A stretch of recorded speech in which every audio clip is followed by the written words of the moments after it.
It was 1:43 a.m., and I was standing completely alone at one of the most abandoned train stations in America. The fog was so thick I could barely see the old clock hanging above the platform. Then suddenly, the station speakers crackled to life. No passengers are allowed to board the train, arriving on platform 2. The problem was, no train had stopped at that station for over 20 years. And then, I saw headlights glowing through the darkness. My name is Ethan. I was driving from Chicago to California when my car broke down in the middle of nowhere. No phone signal, freezing wind, and the GPS led me to one place, Black Hollow Station, an old rusted train station buried in fog, broken windows, rotting walls, and faded missing person posters hanging everywhere. When I walked inside, the station was empty, except for one old caretaker sitting behind a dusty desk. His eyes looked wrong, like he hadn't slept in years. The moment he saw me, he asked, "You staying the night or waiting for the train?" I laughed. "Does a train even come here anymore?" But the old man didn't smile. He leaned closer and whispered, "If you see the 217 train, don't even look at it." Then he walked into a dark hallway and disappeared. I thought the guy was insane, but seconds later, the entire station started shaking. A train whistle echoed through the fog. I stepped onto the platform, and out of the darkness, a massive black train slowly rolled toward the station. No number, no company logo, just 2 words painted in white on the front. Last stop. The doors creaked open by themselves. Inside, passengers sat perfectly still. Nobody moved. Nobody spoke. Every single person had their head lowered. Then I noticed something. A little girl sitting by the window was staring directly at me. Slowly, she raised her hand and motioned for me to come inside. A freezing chill ran through my body.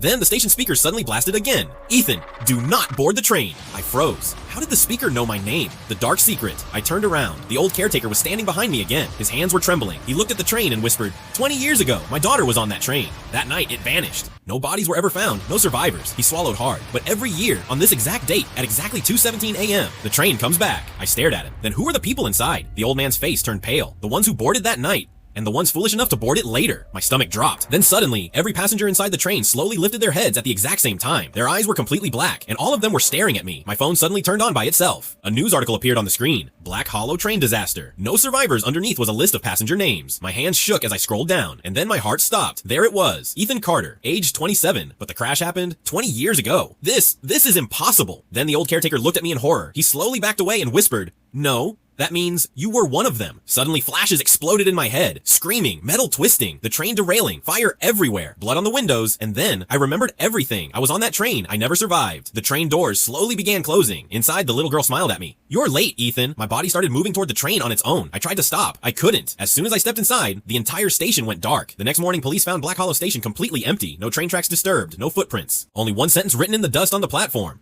"Next arrival, 2:17 a.m. And people say, if you ever visit Black Hollow Station late at night, you might see a black train waiting in the fog, but anyone who boards it never comes back.